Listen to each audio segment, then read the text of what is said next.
And welcome back to another episode of the Ball Watchers podcast. I am your host, Evan Blues, alongside my co host, Joseph Muto. Joseph, you have returned from your back. vacation. I'm back, dude. I feel so good to be back. I am excited to start this off season officially of the Ball Watchers and just go back into the second half and just get it going with my favorite person in the world, Yeah. which is you. So Oh, I I'm love you, excited, man. man. I love you too. I'm so happy you're back. Yeah. Yeah, I apologize. I just want to apologize before we get started about last week. School came at me fast and didn't end up having time to record. My bad. But we had an Hey, extra it's okay. long episode with Parker Yeah. 2 weeks episode. ago. It was almost the length of 2 episodes. Yeah. So, if you haven't listened to that, go back and listen to that. That was a great episode, actually. Mhm. Talked a lot about the power rankings and stuff. But, Joseph, Italy, how was it? It was great. We hit Rome first, saw the Colosseum, went to Vatican City, then went to Florence and did a couple days there. Day trip to Siena, and then day trip to Beautiful. Pompeii, and then back into my family's hometown in Calabria, and then hit Tropea at the end. And it was just a relaxing time. So I loved every second of it. It was cool to have like one last family trip with my Mm-hmm. parents and my sister and my fiance being there. It was a beautiful moment for me and something I'll never forget. So I'm very blessed. Oh, amazing. Yeah, Pompeii sounds awesome. I've always wanted to go there. it's very cool. Did you see the bodies and stuff? We did see Yeah. the bodies and how they were like still molded after 1,000 years. Yeah, they were still it's there. so It was- insane. It's crazy. Yeah, Crazy place. Can you hike up the volcano? I'm not sure because it's still active, so I don't think Oh. it's very safe to do so. Damn. But Does anyone yeah. live in Pompeii now? yeah, there are a Oh, couple. okay. It's a small town. So it could happen again. It could. It could. I think they'd probably be more aware and get out of there before they got covered in lava. But Yeah. we've got lots to talk about today, Joseph. I mean, I was thinking about this last week, and I was like, it is a shame we did the power rankings when you weren't here. It was nice that we got to do the conglomeration of all our picks into one power rankings, but I definitely I knew you would have some opinions, and I was like, we got to talk about this again next week because I don't want you to not be able to get your opinions out there. And then, I mean, there's a lot of NFL news to go over too. There's a lot of signings that happened in the last little bit. Brendan Sorsby has been a hot topic of discussion. We'll get to that as well. And then we have a fun little activity at the end. We're going to do a little deal or no deal. We made up some trades. We found some trades on the internet, and we're going to go through them and essentially deal or no deal. Would we take this if we were these teams or would we not? So we'll end the episode with that. But let's get into all these different signings, Joseph, starting with a couple tight ends here. First off, Kyle Pitts, 3 years, $54 million to remain with the Falcons. He was franchise tagged prior to this for, I believe, $18 million, and he cashes in on a 3-year deal. Wow. I am shocked that after 5 years that he's been in the league that people are still drinking the Kool-Aid, man. I've been a big Kyle Pitts I'm one of hater, those guys. and I just don't understand how you can make Kyle Pitts the third highest paid tight end in the NFL behind Kittle and Trey McBride here. It doesn't make any sense to me. We've been wanting more from Kyle Pitts, and I understand that like you're not really passing the ball to anyone else other than Drake London, but at the same time, like Kyle Pitts is not the third best tight end in the NFL to me, and I just don't see him having the same productivity that people want him to have. It's just been a disappointing year after disappointing year. He had one huge game against the Buccaneers on Thursday Night Football, and after that, he's been sort of lackluster. I mean, he almost had 1,000 yards again this year. He had 88 receptions, which is still crazy for a tight end, but most of that production came when Drake London was hurt for the majority of the season. And to me, like a Kyle Pitts signing like this is a team that's like a tight end away from the Super Bowl. There are so many holes on this Atlanta Falcons team that outside of Pitts, Bijan, and Drake London, this team needs a whole remodel, especially on the defensive side of the ball. So this money should have went elsewhere. I don't know why you can't just say, here's the franchise tag. We're going to give Drake London his bag this offseason. We're going to give Bijan Robinson his bag next offseason. And then we're going to let go of Kyle Pitts after this year and use the money elsewhere on the defensive side of the ball or potentially on a better quarterback than what they have already. So it's just very questionable to me. Kyle Pitts is a luxury piece that isn't living up to the expectations, and I don't think the Falcons had to rush into this extension. I like it honestly. I think it's a lot of money, but I feel like it's reasonable because I mean, part of what happens is free agency, signing your guys, you're going to have to sign them for more than they're worth. That's just how it works. You're always going to, or most of the time, because just how it works. You want more money than the last guy, and that's can't contracts keep going up because of that, and Kyle Pitts gets slotted in there, and I think that some of it is potential, and I truly do think Kevin Stefanski is the coach that can unlock Kyle Pitts, and some of it is, I mean, 900 yards last season is solid. It's not Trey McBride, it's not George Kittle, it's not Brock Bowers, but it's close, and I think that he's getting into that top 5-ish level if he can hold up that production, and I think he can be even better than that. And I know that part of it is Drake London's not there, or a lot of that production, like you said, came when Drake London's not there. But I think you also had years where he just wasn't being played, and you're like, why did you spend a first round pick for this to be your second or third tight end? Like, that's not necessarily Kyle Pitts' fault. I mean, we've seen Arthur Smith have some sort of weird hard on for Johnny Smith in so many scenarios. I mean, the same thing happened in Pittsburgh where he played more snaps than both Fryermuth and Darnell Washington last season. Like, I don't know what Johnny Smith has on Arthur Smith. That's a different conversation, but like Kyle Pitts, he finally kind of returned to what you expected to see in his rookie season, or what you expected after his rookie season. So I think in some ways this is well earned, and at the same time, like I think another team would have paid him for this. And Kevin Stefanski's in a weird situation with this Falcons team because their defense is not going to be good, and it's definitely a bit more of a luxury pick. But at the same time, this offense could be fantastic this season, and I think Kyle Pitts is a big part of that. And you want to keep that big three in place with Pitts, London, and Robinson. So I think it was a critical move to make, and I feel like Stefanski's the kind of guy who will put Kyle Pitts in the right situations, and you want someone else there that can catch passes that's not Drake London, because we've seen one-dimensional offenses do not tend to succeed a lot of the time, and I think having another pass-catching option on top of London and on top of Robinson — Robinson's a great receiving back as well — just gives you another option if you're Michael Penix, if you're Tua Tagovailoa. And I don't know. I personally love this move because I think Kyle Pitts is such an athletic freak. Someone you have to respect him, at least in the offense, and or as a defense, you have to respect him. And I think that just pulls people away from Drake London and Bijan Robinson as well. Kyle Pitts, I feel like he's due for a big season. Maybe I'm still drinking the Kool-Aid.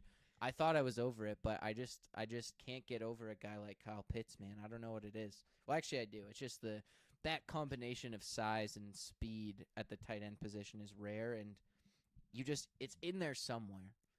It I hope is. so. You I think hope Tua's so. gonna bring it out of him, or I mean, no. I'm really if Tua's starting for the Falcons, it doesn't matter who's there. They might as well trade everyone.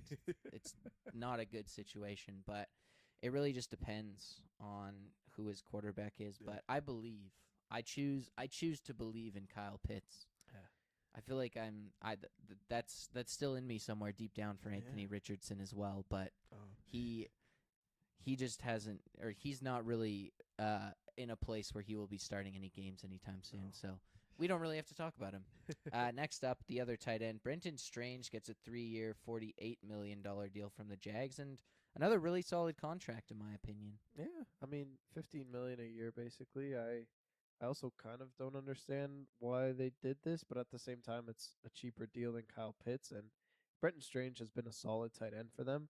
I mean, you lock up your tight end. I would have preferred them to give this money to Travis Etienne, or Travis Etienne as he likes to be called now, but yeah, I just think the same money for Travis Etienne would have been nice rather Yeah. than having Bashal Tutin as your number one running back, because I mean the Jaguars have a plethora of pass catchers. You talk about Parker Washington, Brian Thomas Jr., who they don't want to trade, Jacoby Myers, and you even have to sprinkle in Travis Hunter into that mix. I like Brenton Strange as a tight end. I think he complements this offense quite nicely, would I have paid this money to him? I think this would have been on the bottom of the totem pole, and that's probably why they signed him in June and not March. Yeah. But at the same time, like I would have liked to seen them either re-sign Devin Lloyd or re-sign Travis Etienne for the exact same amount of money and have a guy like Brenton Strange walk, because Brenton Strange to me is an average tight end, and he might play above average tight end play with a guy like Trevor Lawrence at the helm. I just don't think he brings a certain level of productivity to the tight end position as, say, like your second round pick who you invested in this draft.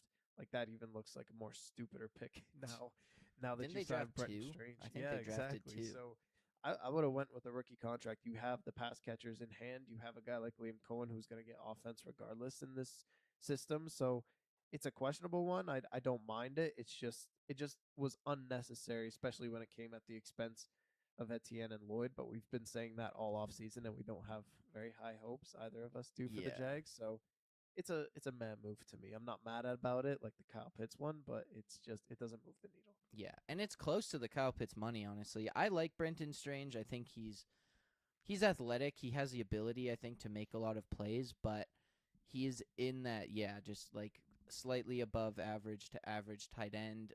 It's a Dallas Goddard esque tight end for me, and I think Dallas Goddard's still better than him and has had better seasons, but he can make plays for you, but he's never going to be the focal point of your offense. And I think that's kind of what we've seen from Brenton Strange in the past. And giving that money to him, it's hard to evaluate because they paid him significantly later in the offseason. And was it really a factor at the end of the day in whether they were going to pay Travis Etienne or Devin Lloyd? But having this extra money, and I feel like they've handed out quite a few contracts since those decisions were made. Like Trayvon Walker was signed. I believe their left tackle they also signed to an extension, who I'm forgetting the name of at the moment, but and now Brenton Strange. So it feels like Liam Cohen has a very specific idea in mind of what he wants this team to be, and I mean, some of it, like maybe we should respect what Liam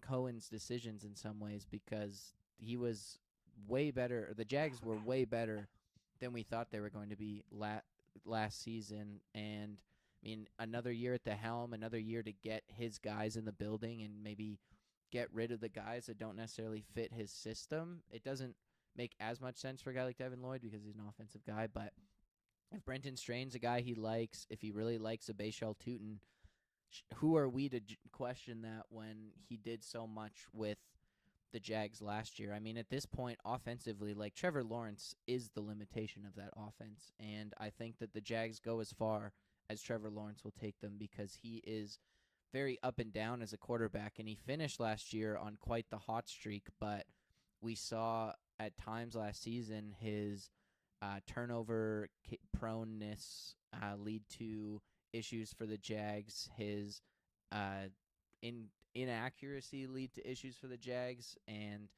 I think people have kind of forgotten about it because of how the Jags, especially in the regular season, were on fire the last 3 or 4 weeks. But they played the Jets down the stretch there. They played some. I want to say they played like the Colts or something as well. It wasn't necessarily the best of the best competition wise, and then going up against some of these other teams, like the Chiefs was a bit of an up and down performance from Trevor Lawrence. Both Texans games were tough for Lawrence. Granted, they were the best defense in the NFL, but still. So I think Brenton Strange, if he's the guy for Liam Cohen, I like it. But again, Trevor Lawrence is really the X factor, I think, for this offense at the end of the day. Yeah, no, I'm interested to see how the Jaguars finish. I have no idea. They're a question mark. We kind of talked about that last week, me and Parker. It's hard to know where to put them, and I think that just defensively, I don't really like them as a team, other than maybe their front four, but well, really just their edge rushers. Everyone else is pretty forgettable, and then like their offense should be good, but we've seen teams with a good offense and a bad defense and how that shakes out. So it caps your ceiling at like 10 wins. All right. Jeffrey Simmons is the next guy to get paid here. He makes an extension of 3 years, $106 million. All things included, I think there's 2 years left on his deal. He gets the same amount of money as Chris Jones. I love this move. Yeah, I love this move too. I think it's a steal because when you have edge rushers making like what $50 million, close to 45, I think is the highest with Micah Parsons, and you're getting paid like $33 million basically, or a little bit over that, 35 million. So I think that extra 10 million a year that you're saving just because he's a defensive tackle, he's one of the best in the game, if not the best at the All defensive pro tackle last position. season. So yeah, he's been a beast ever since they drafted him in 2019 with that first round pick, and he had a little bit of injuries concerns coming out of college, but he's been a consistently good defensive tackle for years and years and years, and he more than deserves this extension. I think pass rushing ability, there's no one better than Jeffrey Simmons on the interior, and you just need a guy like this who the Titans defense does not look good at all. Like they have Keldrick Falk on the edge, and I mean, I can't, Alontae Taylor, who they brought in the offseason at their cornerback one. They don't really have a middle linebacker, so and they brought in Jermaine Johnson from the Mon Franklin Myers yeah, as John well. Franklin Myers as well. So they've beefed up that defensive line. It's just the back end is a little bit questionable, but you need a guy like Jeffrey Simmons on your team with a Robert Saleh style defense. So I'm a huge fan of Jeffrey Simmons, and I love this contract. Yeah, this is not a guy you let get out of the building here. So I love the move from the Titans. Robert Saleh is cementing a cornerstone of his defense into that building for, years to come. So I love that move. I think that Simmons is fantastic. I mean, he's so strong and so physical. I think he is a bit undersized as a defensive tackle, 6'4", 305. It's not undersized necessarily, but he looks smaller, I Yeah, feel like, than the average defensive tackle, but he's just so powerful. big And time. he's great in the run game, and he's so quick, so fast. He can play all across that defensive line. I mean, I feel like they've lined him up at edge before. They've lined Yeah, him up nose tackle, 3 technique, all over the place. He's so versatile, and they've actually given him help this year. I mean, you think of who was on that defensive line for the Titans last season, and I can't actually think of a name, no, honestly. So Tavondre Sweat, but Tavondre that's Sweat, it. true. But Simmons is there to. Simmons can play nose tackle if you need, and it's Yeah, just a little different in that Robert Saleh scheme. Tavondre Sweat isn't necessarily the best fit as just that big run defender. They don't necessarily have that as your defensive tackle. If you think back to like a Javon Hargrave who had like 10 or 12 sacks with the 49ers a few years ago, bit more of a Jeffrey Simmons type defensive tackle, but they've added pieces. I mean, drafting Keldrick Falk, you added Jermaine Johnson as well, like or John Franklin Myers as well as a guy who plays in the interior. Like, there's other players of at least starting caliber. You don't really know about Keldrick Falk, but 2 out of those 3 guys they added are at the very least starting caliber players, and in the past have been above average starting caliber players. So I think Jeffrey Simmons will have a bit more free reign and help along that defensive line. So that sack number, which was 11 sacks last year, could jump up even higher this season. yeah, And I mean, I feel like he's going to be an all-pro again next season. He could be an yeah. all-pro again for the next 2 or 3 years. Mhm. Defensive tackle is also one of those positions where I feel like, similar to like offensive line, they can play well into their 30s. Oh So yeah, he's 28 right now. This contract will be on the books till he's about 33. Like, I feel like you could get a full life out of that contract. Like, he could still be a pretty solid player by the end of that deal. So yeah. I feel pretty good about that if I'm the Titans, because it's a lot of money, but at the same time, it's not ridiculous. Especially for a defensive tackle, it's more than reasonable. Oh yeah, he's one of the best in the game for sure. Exactly. And last but not least, I wanted to save this for the end of the news here. Brendan Sorsby. This is quite the situation. Going into this, well, before the news broke about him not being eligible for the supplemental draft, which I guess is where we can start here, the NFL, Roger Goodell, I think, specifically announced that the Brendan Sorsby is not eligible for the supplemental draft for the NFL. And for those who don't know, the supplemental draft essentially is for players who, for whatever reason, generally disciplinary reasons of some sort, are not allowed to go back to college, but were planning to during the initial NFL draft. So the supplemental draft is where they can declare for it and be drafted into the NFL. Generally, or what happens is teams will assign a pick from next year's draft to that player if they want him, and then whoever gives up the highest pick in next year's draft gets that player for the price of that pick. So Brendan Sorsby was a hot topic of discussion. There is very, very differing opinions on him online from what I have seen. But yes, he will be kind of stuck in no man's land training by himself, I guess, for the NFL draft in 2027, which he, I guess, will be eligible for at that point. I don't know how that works. But the interesting thing for me here is just that the NFL, who has promoted gambling so much, and college football, I guess, they're both very invested in gambling, and it's a big part of how they make their money with people gambling on the sport through fantasy football, actual sports betting, are just blackballing Brendan Sorsby from the league. He was someone who is struggling with a gambling addiction, is recovering from that at the moment. But I was really surprised to see that the NFL didn't even give him a shot here and it's making him wait. Yeah, I personally think like the NFL did a good job of shutting it down and saying to this kid like you're not bigger than the NFL in my opinion. I think he made a mistake and everyone's prone to make mistakes. I mean, he cost himself $70,000 worth of gambling debt. But to me, he took that mistake and tried to make it a bigger thing than it actually was 2 days before the supplemental draft. Like you can become eligible for the deadline, and then Brendan Sorsby says, I'm declaring for it, and just made like a bigger production of it than it actually was. And to me, like you haven't proven anything at the college level. You had a pretty good year in Cincinnati last year. You're going to move on to Texas Tech. That's where Patrick Mahomes played. And you're getting all this hype, and you have a lot of potential to be a top 10 pick if you have a good year this year. It's just like he took that potential and he threw it away. I think he should have understood the consequences of his actions. And this has been done in the past. Like, I'm not a huge college football guy, but from an NFL perspective, like Calvin Ridley, ever since that allegations came where he was gambling, his career's been in the back burner. Jameson Williams, same thing. So the NFL takes this seriously. Yes, they promote gambling, but at the end of the day, they want to protect their product and they don't want internal factors affecting the buyer. And I just think that they're protecting themselves and good for them. This is someone that could be, a big cancer down the road and they don't want to take any risks just for this one guy and for a little bit of media hype. At the end of the day, teams were going to give up a second or a third round pick in the supplemental draft.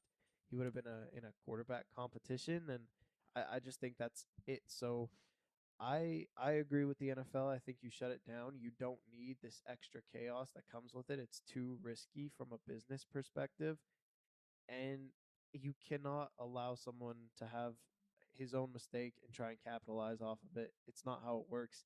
I think you declare yourself for the 2027 NFL draft. If teams were going to give up a second or third round pick, they're probably going to give up a fifth round pick in the actual 2027 draft. And then you can work your way up. To just try and skip it to me is something that I don't agree with. And I'm glad that the NFL shut it down, honestly.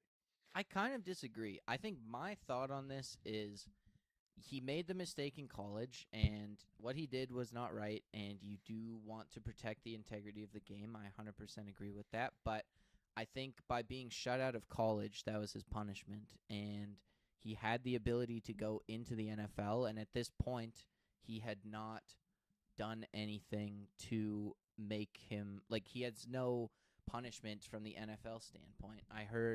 I was listening to podcasts talk about this a little bit earlier today. Shout out Heed the Call. But you think of Jim Harbaugh, right? Oh my God, I always forget. Yes, Okay. Jim Harbaugh Okay. with the Chargers, Yeah. and Michigan, right? He had those sign stealing allegations and everything that came with the national championship. He probably at this point can never return to college football, but he was welcomed into the NFL with open arms. And in some ways, that what he did also affects the integrity of the game. And for Brendan Sorsby, I think it's kind of the same thing. He's not allowed to return to college, and I think that is completely fair. You can think back, I mean, even Pete Rose in like the 50s with baseball, Yeah. he never played baseball again once that was found out, and I think that that's a very important thing to hold up that integrity of the game. If people are gambling on the sport, especially to the extent of Brendan Sorsby, while I feel like some of it's kind of like, I don't know, if you're the backup at Indiana placing bets, like you're not really affecting the integrity of the game because you're not playing. But Mm. you still shouldn't do it. I don't Yeah. think it's a good thing to do, and it still should be punished. But Yeah. it's it's tough. It's also like it's an addiction thing, right? Like it's something that I feel like you deserve to get the help for, and you deserve to have a second chance because of that. And I just hope that in the NFL draft he is given a shot, and I'm sure he will. I Oh think this year yeah. it was particularly interesting. I would have liked to see him in the supplemental draft just because I think he didn't do anything wrong to the NFL specifically, and there's no reason he shouldn't have necessarily been able to enroll in the supplemental draft. But at the same time, he gets his time to train, whatever. He'll be eligible for the 2027 season, so it's not like he's never going to be able to play in the NFL. It just would have been interesting this year because of how bad the quarterback class was in 2026. Yeah. Having a guy who could have been a second or third round pick in this year's draft coming in late, the Cardinals, the Jets, even the Browns potentially, it would have just been interesting to see how some of those teams may have valued him just out of pure desperation. Yeah, and I don't think that he shouldn't be an NFL quarterback. I think that he should be. I just think that waiting until 2027 is the proper move because you can't just go and skip college after you made a mistake Yeah. and then just go straight up to the pros and just skip a whole step. True, it's And almost finding a loophole yeah, in some exactly. ways. That's what it came across as. Now, obviously, if you can do it, all the power to you. I don't blame him for trying. Mm-hmm. But at the same time, like I think this is the right measure to say, you know what, you made a mistake. You can't play football for a year. Come back in 2027, and that's what the NFL told him. And I think that's the proper move because the rumor was that teams were going to give up a second round pick in the supplemental draft. They're going to have more film on him. They're going to go through the process of actually interviewing him properly with actual scouts in a full off season and then making their decision from there. So I think this is the proper move. I just think that there should have been a punishment, and to me, just skipping college to go straight into the pros is not really a punishment for Sorsby. And I think waiting a year and having no football Yeah. is the proper move. I would have been shocked if someone had given up a second for him just Those were the because rumors, man. oh, It was I feel like crazy. it was all over the place. Like some people were like, "Oh, there's no way he goes more than a fifth round pick." Like some people are like, "He's not even close to ready to start in the NFL." Some people were like, "He was just behind Fernando Mendoza in talent compared to this year's draft." Like it was so hard to figure out where people fell on him and what his actual talent was because I think it was very much dependent on who you talk to. Like it was one of the more polarizing players I've seen in a while. If you think back to Shedeur Sanders and Cam Ward, there were people who definitely had Shedeur Sanders above Cam Ward, but I feel that most people at least had Shedeur Sanders as a first round pick, Yes. regardless of where they felt about him compared to Cam Ward. Not like, oh, Brendan Sorsby could be a first rounder. Some people think he's like a fifth rounder and a backup. He's an interesting prospect. I mean, he has all the athleticism. He has a huge arm.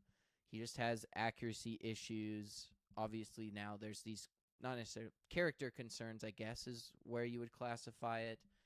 And also the limitations of experience at this point because he only started I think less than 20 games or around 20 games at the collegiate level. Yeah. So he also has a lack of experience because that's bordering on like Anthony Richardson territory of lack of experience at the quarterback position. And we've seen quarterbacks overcome that. I mean, Josh Allen had huge accuracy issues coming out of college. Cam Newton was the same, but will Sorsby be able to overcome that? Who knows? And I think that there's a lot of projection going into Sorsby because that lack of tape is limited. I mean, you think of even Zach Wilson, where Oh yeah. a huge lack of tape as well, and all of a sudden he was a first round pick and a massive bust at the end of the day. So I don't know.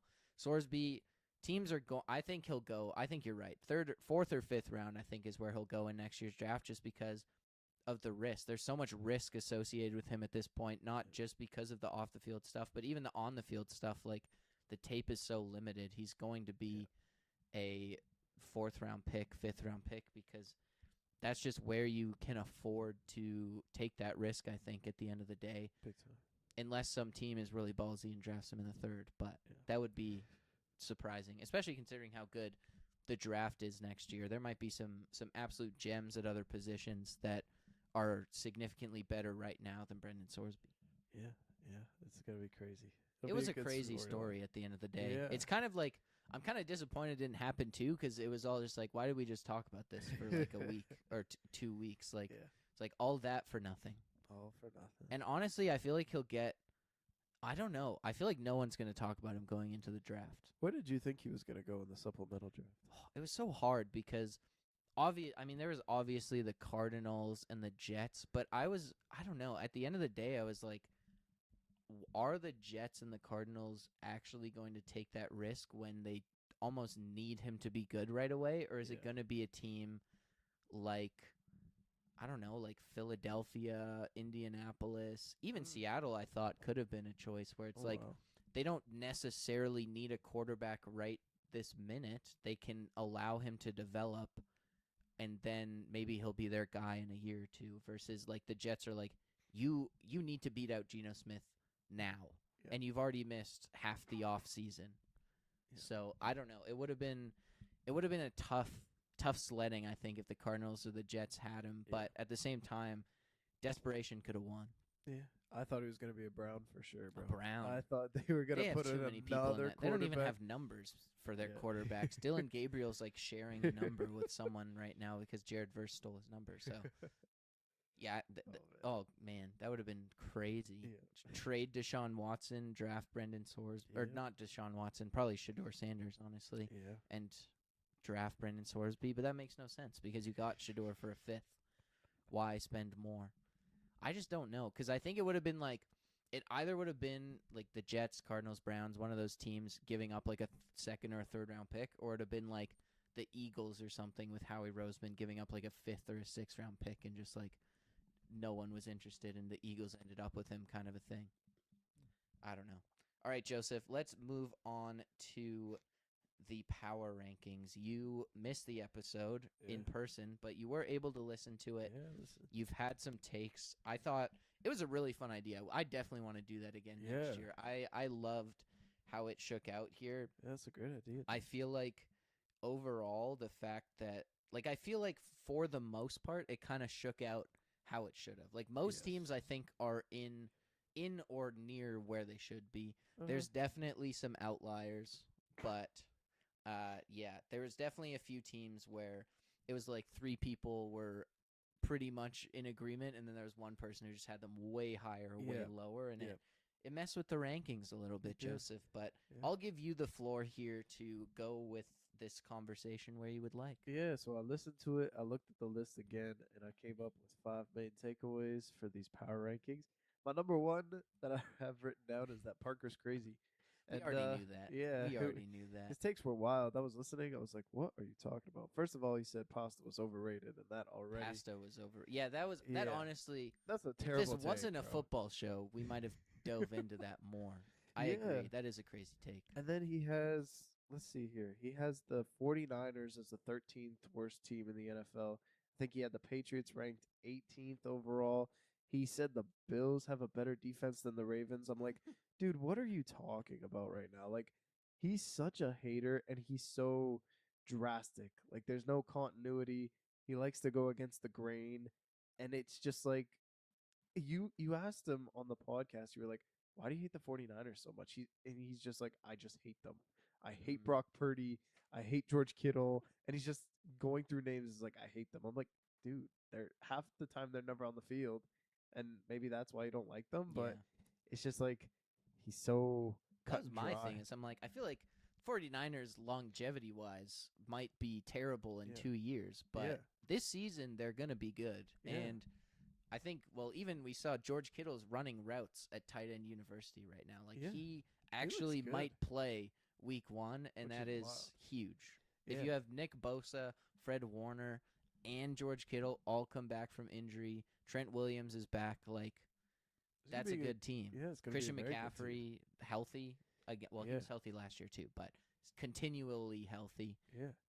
And then I see also here that he has the Bills as the number 3 team in the NFL, which That is shocked me. just wild to me. So I just it was so drastic, and To I be think fair, it. you were very low on the Bills. I just I could talk about the Bills for a little bit. I have come accustomed to loving Josh Allen and hating the Bills, and I just think that Josh Allen has literally no one around him outside of James Cook. The defense is absolutely terrible, and DJ Moore is an aging wide receiver who I don't think is going to have a resurgence with a new team. It's just what are you putting around Josh Allen? And I think I had the Bills at 14 in my rankings, and it's just like they're a playoff team, but they're never going to get over the hump because they're just not surrounding Josh Allen with any sort of talent. And I see these other teams like the Bears and the Lions and the Chargers who have worse quarterbacks, but they have way more to work with around them than Josh Allen does. And it's a team sport at the end of the day, and that's why I had the Bills so low. Yeah. My thing is honestly just looking at these other teams like that those all the teams in that area like I'll leave the Patriots out of it, but even the Patriots honestly, like if we go Patriots, Bills, Ravens, Bears, Lions, 49ers, Chargers, that's like 6 or 7 teams there. They all have huge question marks. I don't think any of these Mm-mm. teams don't have some sort of huge question mark, and I just think the Bills have earned the benefit of the doubt with how many games they've won over the last like 4 or 5 years. Like they have earned, in my book, the benefit of the doubt that when it comes down to these offseason projections, that they're a bit higher. And I think 7 is right around where I had them ranked and where they fall on this kind of conglomerate here. Yeah. I think Parker and Tyler were especially high on them, and then I was kind of the middle ground Yeah. between everyone, and I feel like that's about where they should be in the rankings. Like them and the Patriots being back to back makes a ton of sense. They were equal in points when it came down to it as well. And them being right beside the Ravens too. Like I think that makes a ton of sense. Those Yeah. all feel like in the right spot. And I feel like while that defense definitely has question marks, and I think that losing Sean McDermott might have a huge impact on that defense, I think this is honestly this is the best supporting cast that Josh Allen's had Oh because I wow. think DJ Moore is a legit receiver. Like even if he's not necessarily DJ Moore 2 or 3 years ago, it's better than maybe not the best. I guess you have the Stephon Diggs years, but since Stephon Diggs left, and even honestly the last year of Stephon Diggs, this might be the best supporting cast he Wow. had because the offensive line is elite. James Cook is in True. his best form right now, True. and I think receiver depth, at least when you look at guys like Khalil Shakir, Dalton Kincaid, Dawson Knox, like there's just a bit better depth around him. And I think that last Stephon Diggs year was incredibly disappointing from Stephon Diggs. So I believe DJ Moore can be 1,000 yard to 1,300 yard receiver for this Bills team. And I feel like he's also the kind of receiver Josh Allen needs. He needs a guy who can stretch the field vertically, who can win those 50-50 balls. And they just really didn't have that last year. And I think it limited them in some ways in the passing game. But they were still a 11 12 win team last season, and I think that that's about where they'll be this season, and that puts them in the top 10 for me in the back half because they definitely have those question marks, but they just have such a winning pedigree the last 4 years as well. Crazy. Yeah, we'll see how it shakes up, but yeah, the Bills are always polarizing on this podcast. Exactly. Where I was not surprised when you had them ranked where you did. I'll say that.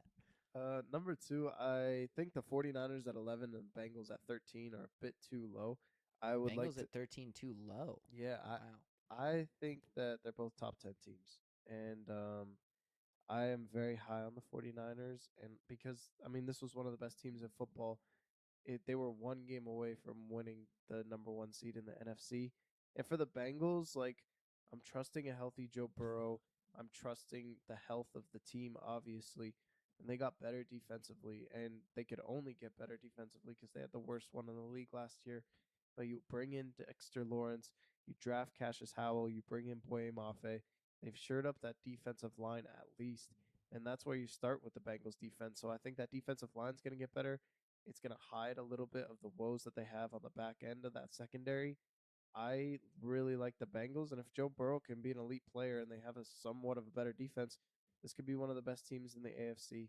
So I think on paper they're a top 10 team. Now, obviously, injuries you have to account for that, but if you're not accounting for that on paper, the talent wise with Jamar Chase and T. Higgins and Chase Brown, they're a top 10 team. And same with the 49ers. I think both these teams they get glossed over a lot because they're always hurt and you can never rely on them. But at the same time, like they're put together very, very good rosters.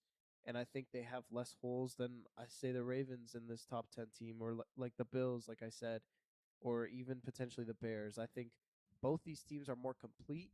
I just think that the health is the main concern, and I think that's why they get shadowed away a little bit. But to me, both those teams are in the top 10 conversation. I mean, the 49ers, to be fair, I think they're just barely out of it, right? Yeah. They're the Bears at 9 have 92 points in this. The 49ers have 89 points. It's very close. All those three teams I think are pretty interchangeable for the most part. Again, there's one person who completely disagreed with everyone else, and that's why they're lower than they should be, because we all had them as a top 10 team. I think they are a top 10 team. I would have them in that Bills Ravens Yeah. area, honestly, and I think that they're just a veteran team at this point. And going into next season, their outlook is great. I mean, they could easily be the first or second, like win the NFC West. I think like the Seahawks, the Rams, they're going to be fighting for that, and the 49ers, I should say, are going to be fighting for that, and they were fighting for it last season too. Like their team is not that different from last season. They didn't have Brandon Ayuk last season. You lose Jawan Jennings, which I do actually think might be a bit more of a big loss than people might think, just because he's a great blocker as well, and people don't talk about that. He's just a big dude. He can block. He's physical, and he also was just reliable. And you don't necessarily have that, but you're also banking on Pearsall taking a step. You're banking on Dejon Stribling being a guy right away, and you're banking on George Kittle being George Kittle when he comes back from that Achilles injury. And he might come back week 1. So that's crazy.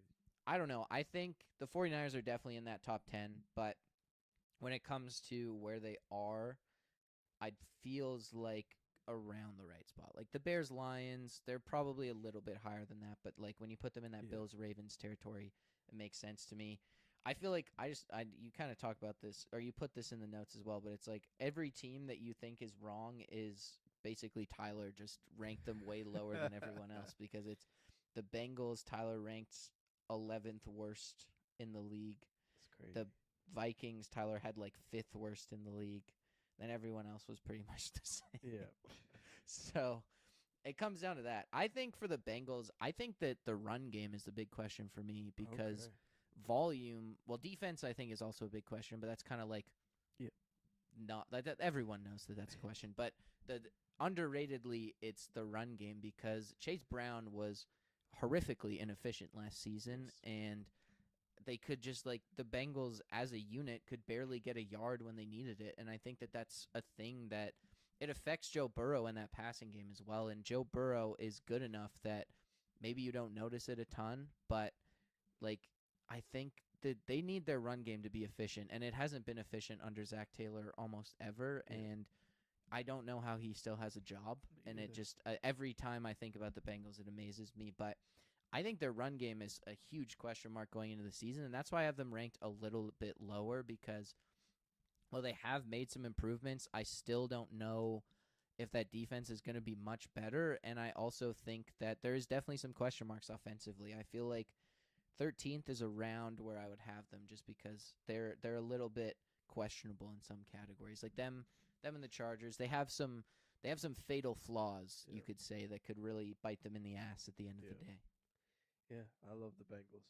I look at them in rose-colored glasses all the time. I like it. Yeah. Number 3, I am shocked that the Vikings are 20th. Again, it really was one guy who dropped them as low as.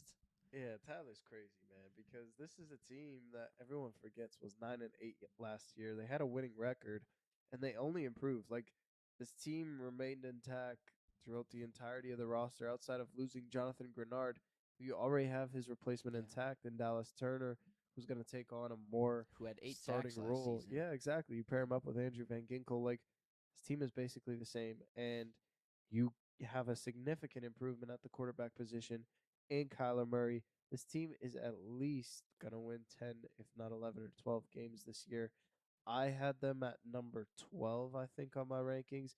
And the fact that they're in the bottom half of the league, they should at least be 16 or higher. This is a team that is on the better half of the spectrum in the NFL. And I just think that because they're in a tough division, everyone thinks that, oh, they're terrible, but I mean, this is a team 2 years ago that when they had proper quarterback play, they won 14 games last year. So I'm just shocked. Like the Vikings have the best coaching staff in the entire NFL. They have a great defense. They have the best wide receiver in the NFL, and Justin Jefferson.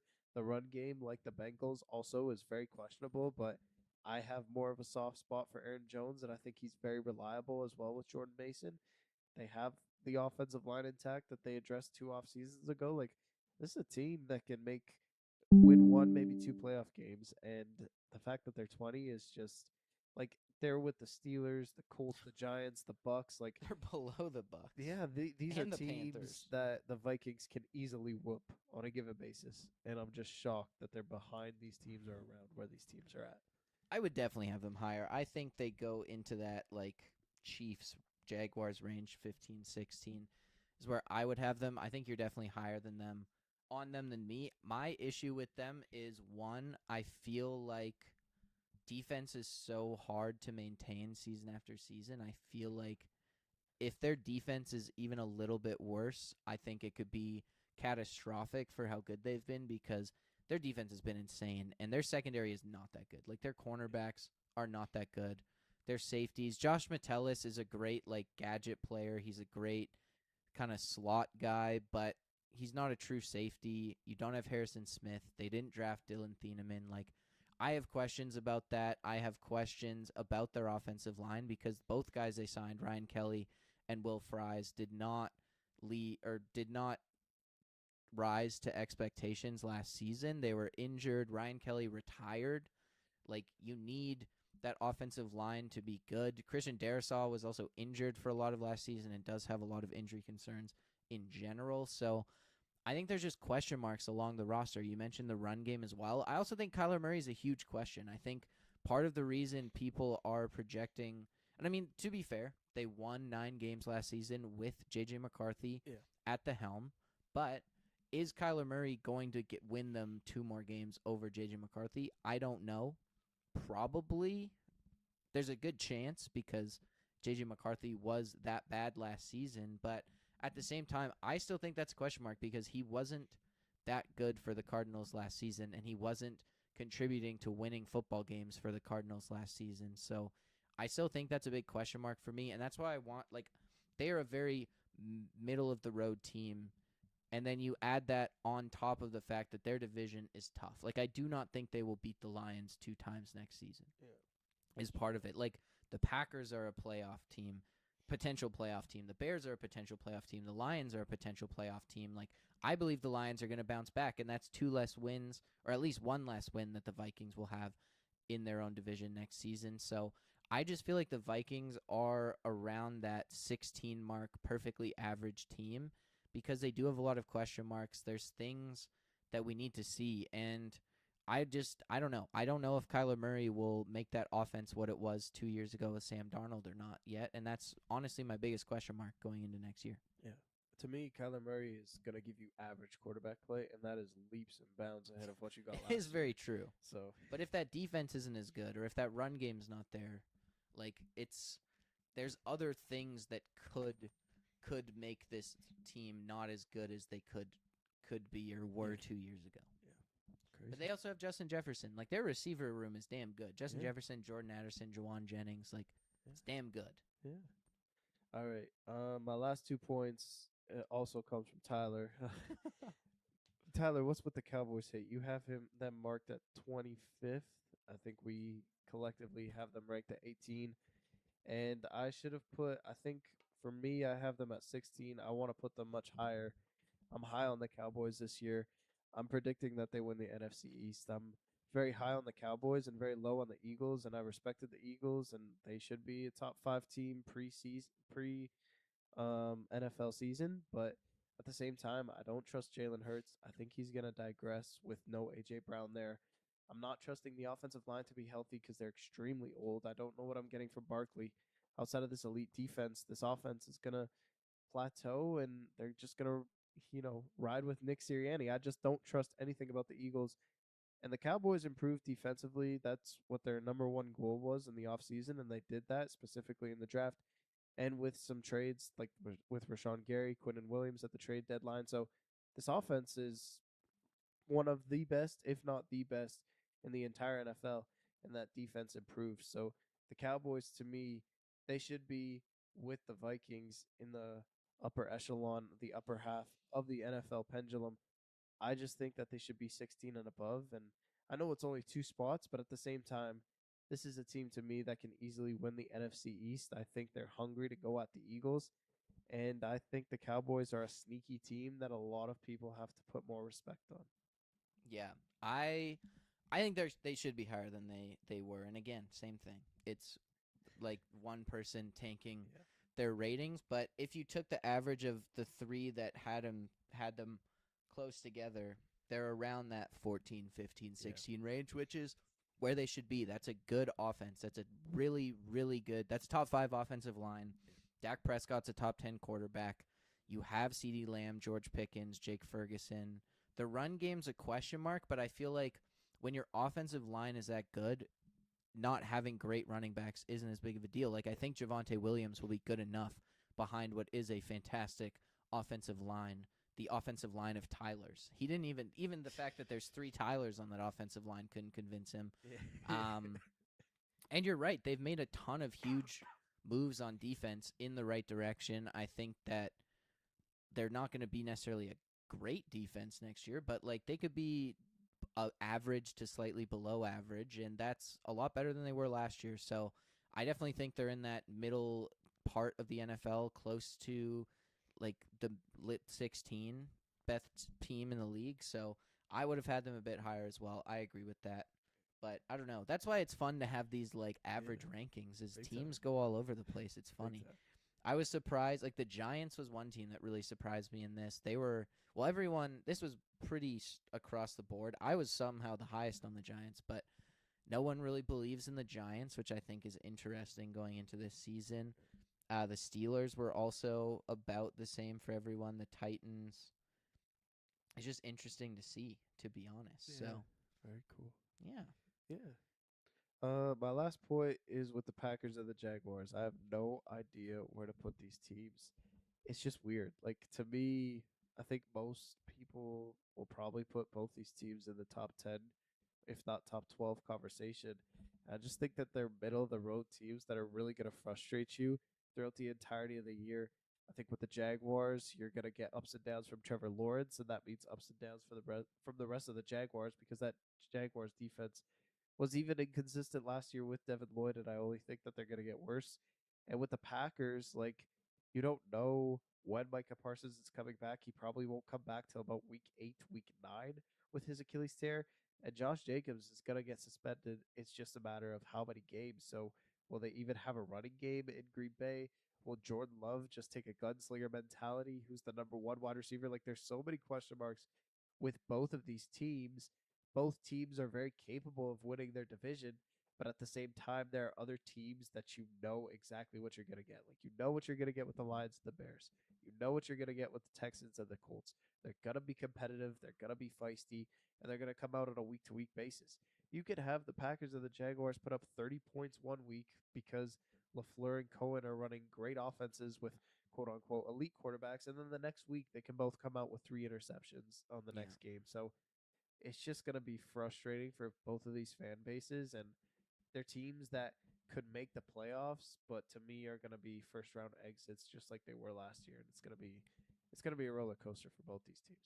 I think the Packers' floor is higher than the Jaguars though Yeah. because their defense is actually solid. Yeah. Like you have Micah Parsons. There's not a lot else on that defensive line that you can really be sure about, but you also have like Quay Walker. I really like. Oh no, he left. Never mind, not Quay Walker.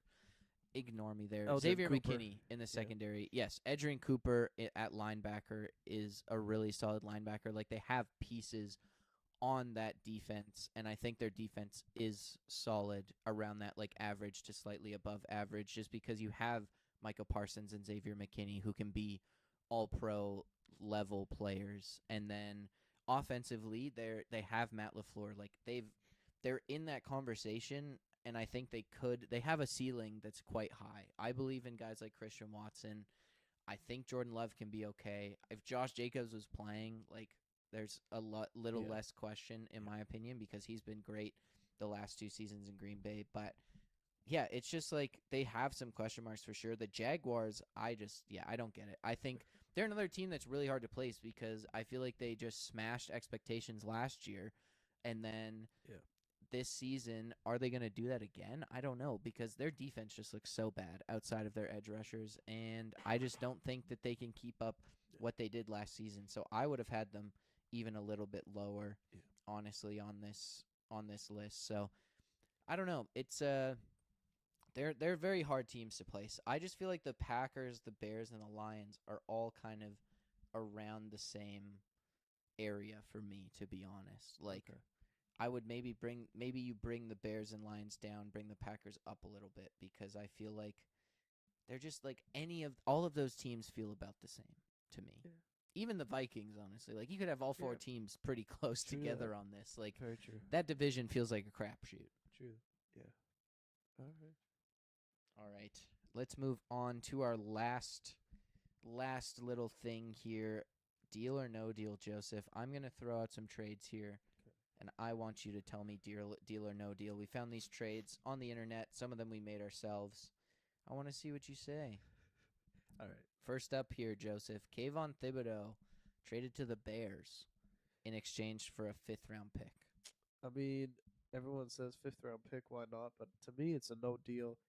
And I don't like Thibodeau. He's been very unreliable ever since his rookie year where they made the playoffs.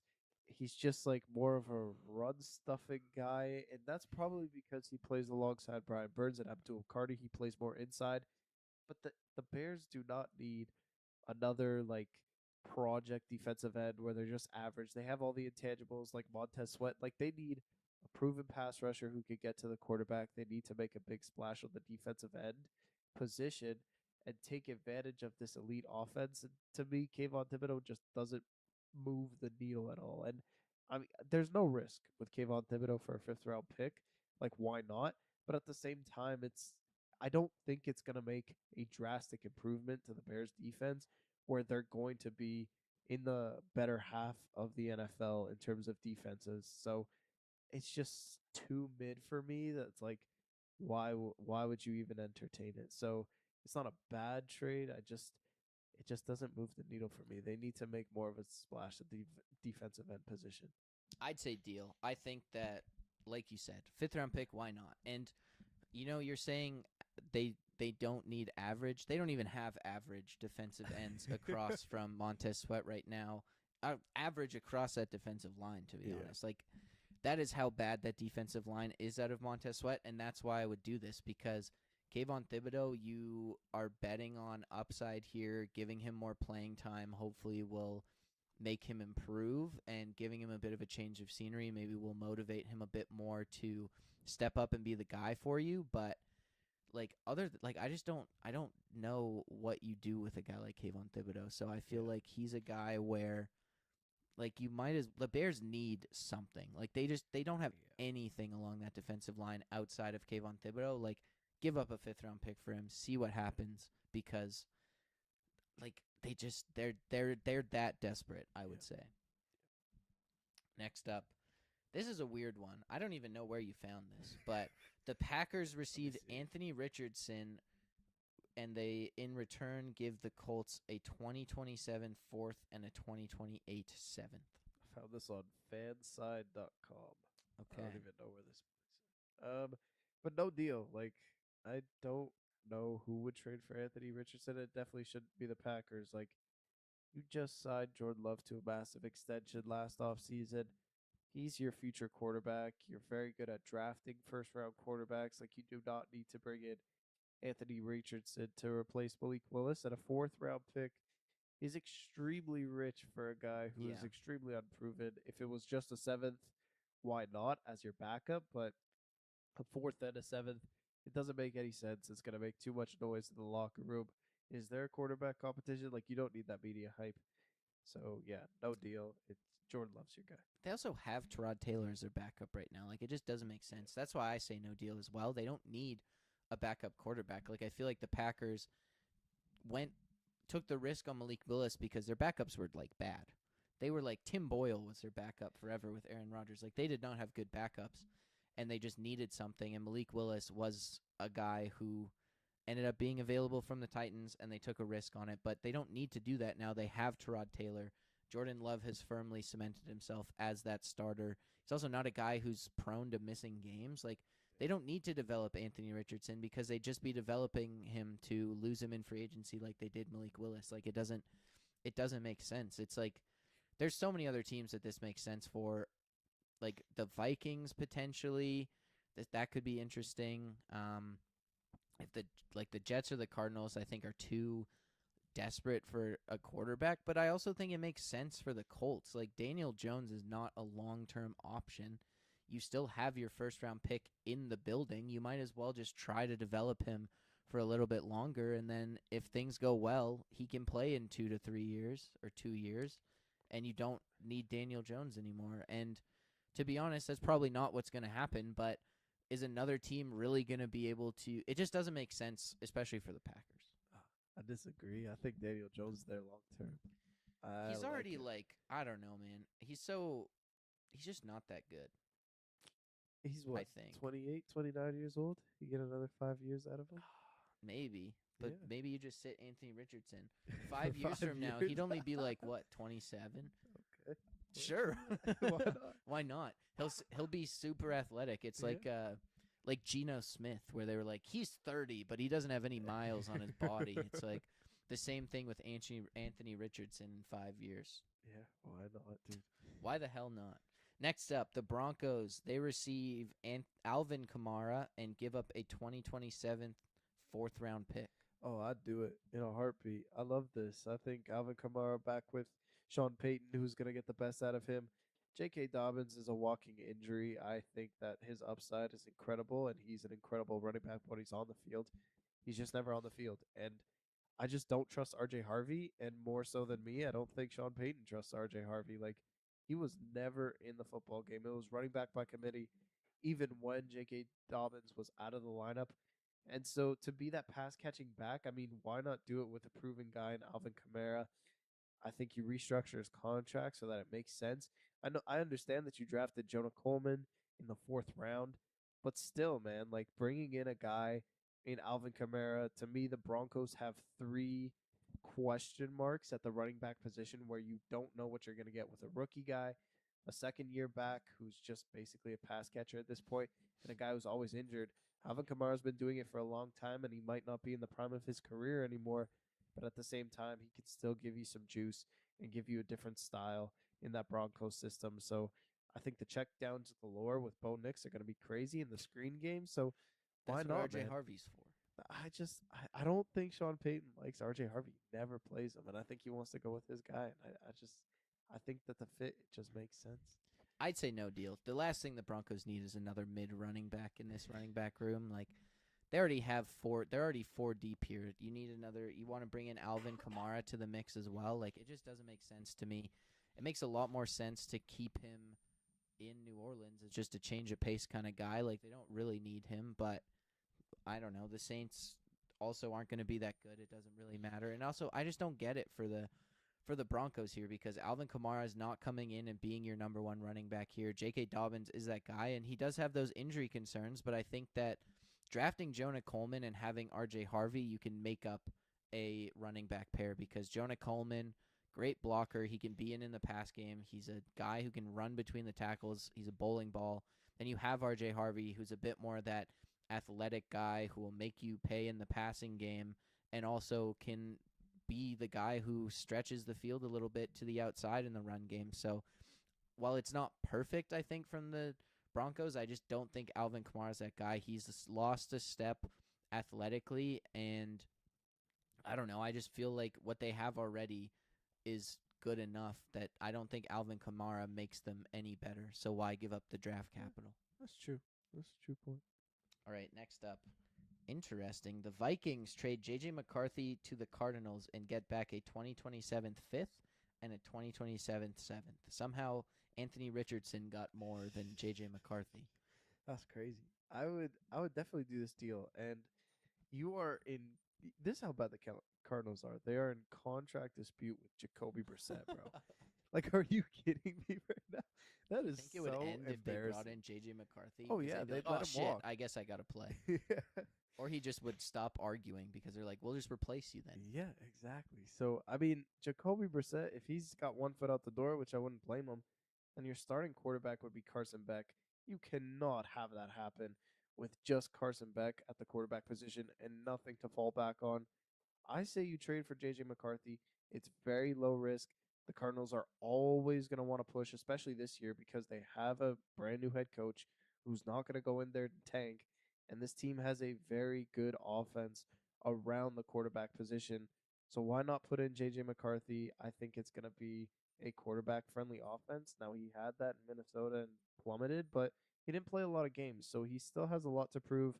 I think being in a quarterback competition with someone who has like equal talent level and equal experience in Carson Beck as opposed to Kyler Murray, I think is better suited for JJ McCarthy.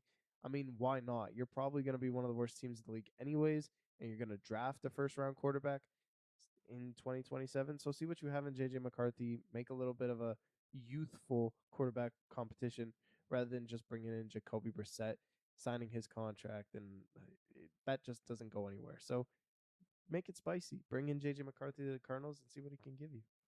I just wouldn't do this if I'm the Vikings. Like, for me, I don't think Kyler Murray is sticking around for more than one season in Minnesota Ooh. because if he plays well enough that he earns another job, I don't think the Vikings are paying him Oh to wow. stick around. And if they didn't pay Sam Darnold, why would they pay Kyler Murray? Well, that's because they had JJ McCarthy waiting in the wings, and they Yeah, didn't know what they but had. why? I, again, why draft JJ McCarthy? A different topic of conversation. I just don't think they want to pay that much philosophically for a quarterback, and I don't think they'll keep Kyler Murray. I think they have JJ McCarthy. I think they still believe in JJ McCarthy, to be honest. And again, he's a guy with limited college experience, but he has some of those intangibles, and I think giving him a season to sit, rest, take in the offense, because his first season ruined by injury. He was rehabbing the whole time. Yeah. Second season, thrown in the fire, essentially. Little bit of a disaster. Also was playing injured for who knows how long last season as well. Like, now there's less pressure on him. I don't think anyone expects him to beat out Kyler Murray for the starting job. Yeah. And I just don't think Kyler Murray is going to be a Viking for long. Like, they're going to.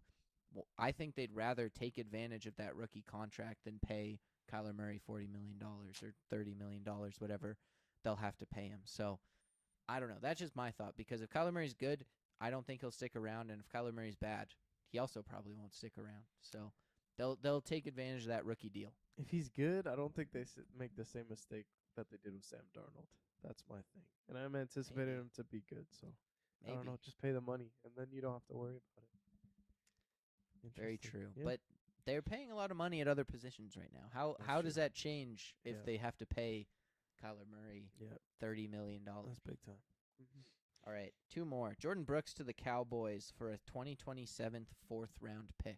No brainer. It's a deal. Yeah, Yeah, I agree. Get him to Dallas. They desperately need a middle linebacker. Jordan Brooks, one of the best in the NFL in terms of tackling, and he needs out of Miami in a big time way. So, Cowboys got to make this happen. Yeah, I love Jordan Brooks. I was really sad when Seattle decided not to re-sign him. He's a beast. Obviously, in hindsight, right move. They won the Super Bowl, but Yeah. I love Jordan Brooks. He's such a good linebacker, a great tackler, like you said, Joseph. Athletic. He's great in the passing game or pass coverage. He can fit run defenses as well. He's a little smaller, but he does a good job. And I think that the Cowboys just need something at middle linebacker because Yeah. they just need a pure middle linebacker, I think. And having Jordan Brooks there to be that guy allows Demarion Overshone to just be a chess piece and play wherever they want him to. So I think bringing in a guy like Jordan Brooks, who doesn't make a ton of money this season, it's like $8 million. Yeah. He's a free agent at the end of the year, and you can figure out what to do then. But I don't know. The Dolphins don't really need him, so they don't really need anyone. Dude, They're yeah. just collect picks, Dolphins. Yeah. You're fine. He doesn't really fit the timeline for the Dolphins by any means. So I feel like the Cowboys getting a guy like that makes a ton of sense for their defense. Big time.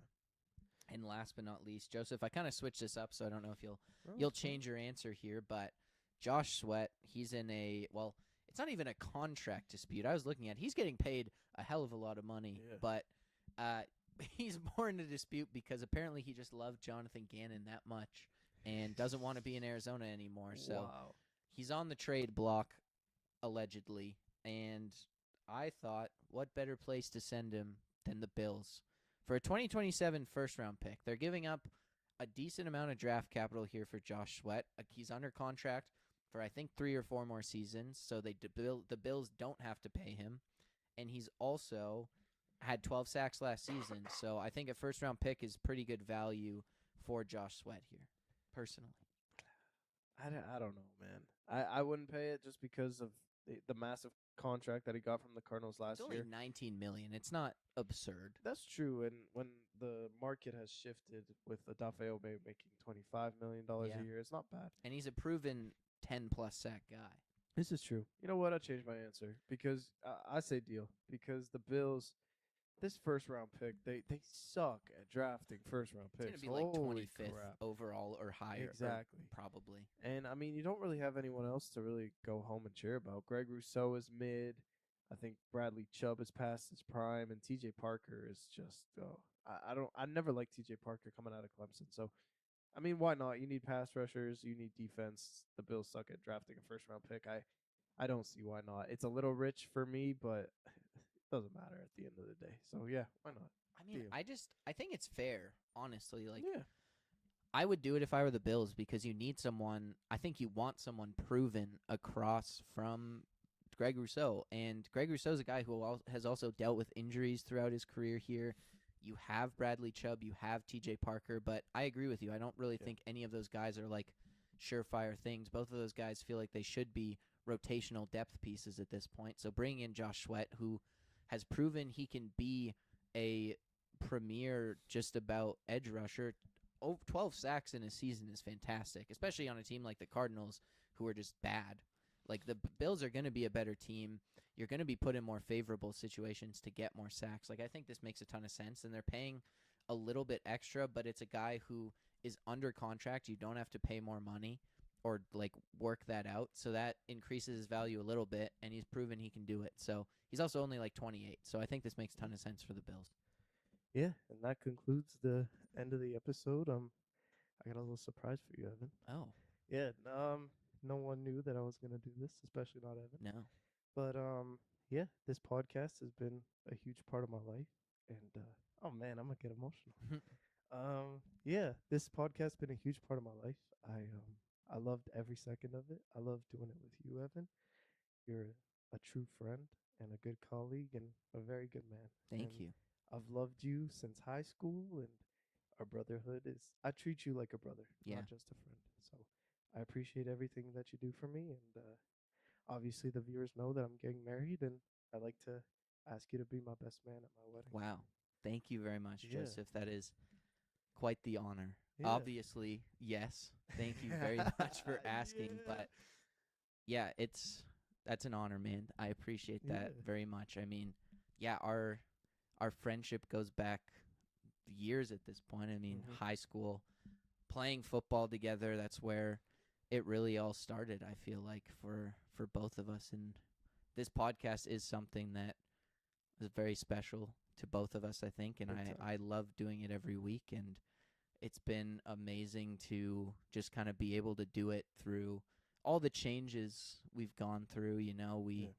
we had it going for a while, we stopped it for a while, got it back up and running, and I mean, I don't know, we've been through a lot, and we've always just had this podcast kind of as this thing we do together for so long, and I've loved every minute of it. I mean, we also have our fantasy league, which is an Yeah. absolute blast as well.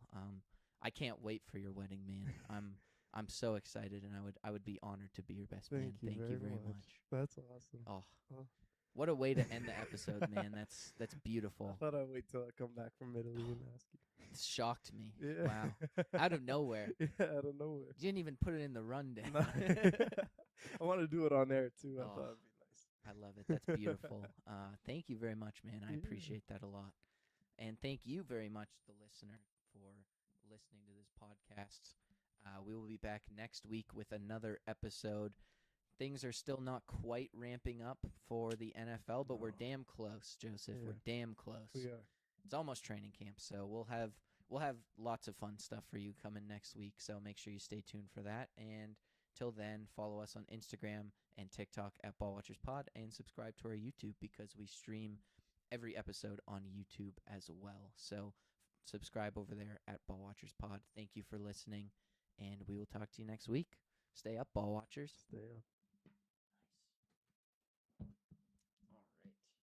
Come on, man. Give me a hug. Thank you. Thank you. I'm excited, man. I'm so hyped.